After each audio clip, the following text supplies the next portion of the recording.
Dimas adalah siswa pendiam dari keluarga sederhana, tinggal di kontrakan sempit.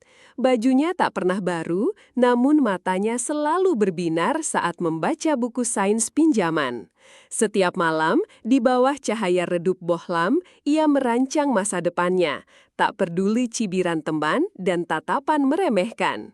Impiannya, sesederhana cita-cita, adalah menciptakan sesuatu yang berarti bagi desanya. Berbekal uang saku yang selalu pas-pasan, Dimas menyisihkan setiap rupiah demi proyek sains sekolah. Ia rela berjalan kaki jauh mencari komponen bekas dari rongsokan. Malam-malamnya dihabiskan merakit, jemarinya lincah merangkai kawat dan pipa daur ulang membentuk sistem filter air yang rumit. Rasa lelah tak terasa, hanya semangat membara di dadanya. Hari pameran sains tiba, aula sekolah riuh. Dimas berdiri di samping meja sederhananya di mana sistem filter air buatannya tegak berdiri. Warnanya kusam, jauh dari kilauan proyek siswa lain yang serba baru, namun fungsinya sempurna. Ia menjelaskan dengan detail, bangga dengan setiap inci karyanya yang ia buat sendiri, berharap ada yang melihat potensi di baliknya. Langkah tegap Pak Budi, guru sains yang disegani sekaligus ditakuti, mendekati meja Dimas. Aura dominannya mengisi ruang. Tatapan meremehkan terpancar jelas dari matanya saat menyapu proyek sederhana itu, lalu beralih ke Dimas. Bibirnya tersenyum tipis, senyuman yang lebih mirip seringai, mengandung kecurigaan dan penghinaan yang begitu kentara. Dimas, ini benar-benar hasil kerjamu sendiri? Suara Pak Budi menggema, sengaja dikeraskan agar didengar banyak orang. Jangan-jangan kamu minta bantuan dari orang dewasa di rumah, atau ini hasil jiplakan dari internet? Proyek serumit ini tidak mungkin dari anak sepertimu. Tuduhannya melayang, menohok tepat ke ulu hati Dimas. Bisikan-bisikan mulai terdengar, menyebar seperti api. Puluhan pasang mata menatap Dimas dengan campuran rasa ingin tahu, keraguan, dan sebagian besar kasihan. Wajah Dimas memerah padam, darahnya terasa mendidih, namun lidahnya keluh. Rasa malu menusuk-nusuk, seolah 1000 jarum menancap di sekujur tubuhnya. Ia ingin membela diri, namun suaranya tercekat. Karena ada indikasi kecurangan, proyek ini akan didiskualifikasi dari lomba. Pak Budi mengumumkan dengan nada final, tanpa memberi kesempatan Dimas membela diri. Mimpi Dimas untuk mengharumkan nama sekolah, bahkan keluarganya, seolah dihancurkan di depan mata, luluh lantak menjadi debu. Seluruh usahanya terasa sia-sia, tak ada yang percaya padanya. Dimas berdiri kaku, pandangannya kosong menatap lantai aula yang dingin. Otaknya serasa berhenti bekerja, hanya ada rasa sakit yang menyayat hati. Penghinaan itu terasa membakar, membekas dalam setiap serat tubuhnya. Ia merasa begitu kecil, tak berdaya, seolah duka mendalam menelannya bulat-bulat, membenamkannya ke dalam jurang kekecewaan yang dalam. Dengan langkah gontai, Dimas meninggalkan aula, menghindari tatapan dan bisikan yang seolah menghakiminya. Setiap langkah terasa berat, seolah memikul beban beribu ton. Udara terasa tipis, mencekik paru-parunya. Ia hanya ingin menghilang, lenyap dari pandangan, menjauh dari semua rasa sakit dan malu yang merayapi setiap sudut jiwanya. Di kamarnya yang sempit, Dimas meringkuk di pojokan. Proyeknya teronggok di sudut, tampak begitu rapuh, mencerminkan hatinya. Air mata mengalir deras, membasahi pipi, bercampur dengan rasa marah yang terpendam. Sebuah tekad baru perlahan tumbuh, menyingkirkan puing-puing keputusasaan, menyulut api dendam yang takkan padam. Dendam yang harus dibalas elegan, dendam yang harus dibalas elegan. Keesokan paginya, wajah Dimas masih sembab, namun sorot matanya berubah. Keputusasaan telah digantikan oleh api yang membara. Ia menatap proyeknya yang kini teronggok bukan dengan rasa malu, melainkan tekad membaja. Ini bukan akhir, ini adalah awal. Ia tak akan membiarkan hinaan itu meredupkan cahaya dalam dirinya, justru akan menjadi bahan bakar. Diam-diam, Dimas mulai mencari ilmu di luar buku pelajaran. Ia menemukan balai warga RW yang sudah usang, tempat perkumpulan pensiunan. Di sana, ia bertemu Pak Jaya, mantan teknisi listrik yang ramah.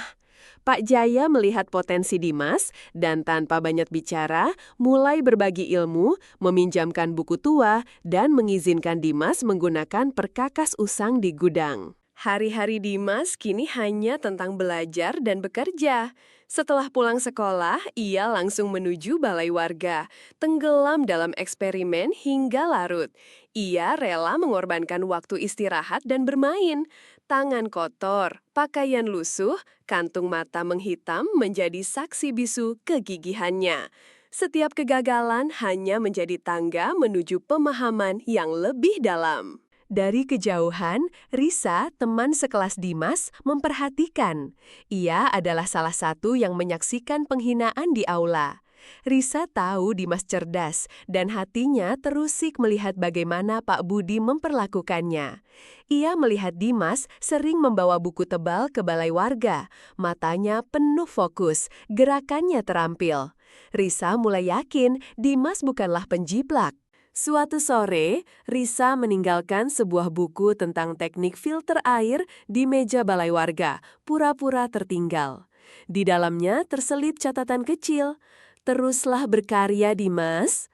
Sebuah isyarat dukungan diam-diam, tanpa kata, namun begitu berarti.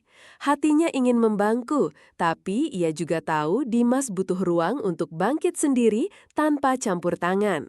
Dimas menemukan buku itu, membaca catatan kecil yang ringkas. Sebuah senyum tipis, pertama kali setelah insiden itu, tersungging di bibirnya. Ia tahu siapa yang meninggalkan. Rasa sendirian yang membebani perlahan sirna. Validasi kecil itu seperti tetesan air yang menyejukkan, meneguhkan keyakinannya bahwa ia tidak gila, bahwa ada yang melihat kebenaran. Proyek filter airnya kini jauh lebih kompleks dan efisien. Dengan bimbingan Pak Jaya dan pengetahuannya yang bertambah, Dimas menambahkan teknologi baru, bahkan mendesain ulang sistemnya dari nol. Ini bukan lagi sekedar filter air, tapi sebuah solusi inovatif untuk masalah kebersihan di lingkungannya, jauh melampaui standar lomba sekolah. Di sekolah, bisik-bisik tentang Dimas masih sesekali terdengar, namun ia tak lagi peduli. Fokusnya hanya pada eksperimen dan bukunya. Ia mengabaikan tatapan simpati atau sinis, seolah dinding tak terlihat melindunginya. Dunia Dimas kini hanya berputar pada satu titik, membuktikan dirinya, bukan pada mereka, melainkan pada dirinya sendiri. Tangan Dimas semakin cekatan, pikirannya semakin tajam. Ia tak lagi canggung berhadapan dengan rumus rumit atau sirkuit listrik. Kepercayaan dirinya tumbuh, tersembunyi di balik sikapnya yang biasa, namun terpancar jelas dari aura tenang yang kini mengelilinginya. Ia siap, jauh lebih siap daripada sebelumnya, untuk menghadapi tantangan. Sebuah pengumuman tersebar di papan informasi sekolah. Lomba Karya Ilmiah Remaja tingkat provinsi, sebuah panggung yang lebih besar dengan juri dari kalangan profesional dan akademisi. Mata Dimas berbinar. Ini kesempatannya, bukan untuk membalas dendam dengan kekerasan, tapi dengan karya, dengan keunggulan yang tak terbantahkan. Hari perlombaan tingkat provinsi tiba. Dimas datang dengan pakaian bersih, namun tetap sederhana. Di tangannya ia membawa karyanya yang kini diselimuti kain, tersembunyi dari pandangan. Wajahnya tenang, memancarkan aura keyakinan yang tak tergoyahkan. Setiap langkahnya terasa ringan, seolah beban masa lalu telah terangkat seluruhnya. Di sudut ruangan, Pak Budi dan Bima, siswa kebanggaannya, tampak sibuk mempersiapkan proyek mereka. Pandangan Pak Budi menyapu ruangan, lalu berhenti pada Dimas. Keningnya berkerut, ekspresi terkejut bercampur jijik jelas terpancar.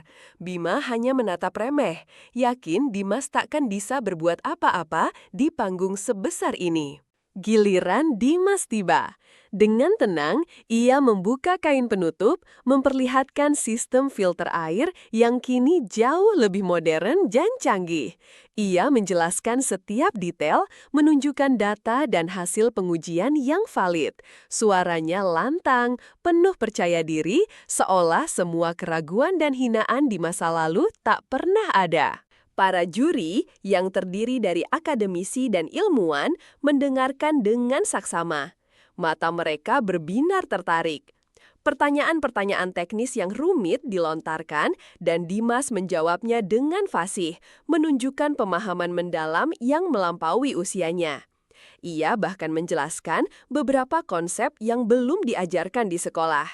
Kemudian, giliran Bima. Ia menyajikan proyek panel surya yang tampak mewah, didukung oleh presentasi yang apik. Namun, saat sesi tanya-jawab, Bima seringkali ragu dan menjawab normatif. Proyeknya terasa kurang orisinal, seolah hasil penjiplakan dari buku teks tanpa sentuhan inovasi pribadi yang menonjol. Pak Budi tampak cemas di belakangnya. Para juri saling bertukar pandang. Mereka melihat perbedaan mencolok antara kedalaman pemahaman Dimas dan Bima. Sebuah kerutan muncul di dahi salah satu juri senior saat mereka menyadari betapa inovatifnya proyek Dimas dan betapa generiknya proyek Bima. Tatapan mereka beralih ke Pak Budi, penuh pertanyaan dan sedikit keraguan. Sesi penjurian berakhir, dan ketegangan memenuhi ruangan saat pengumuman pemenang akan disampaikan. Hati Dimas berdebar, namun ia tetap tenang. Ia telah melakukan yang terbaik, hasilnya bukan lagi tanggung jawabnya.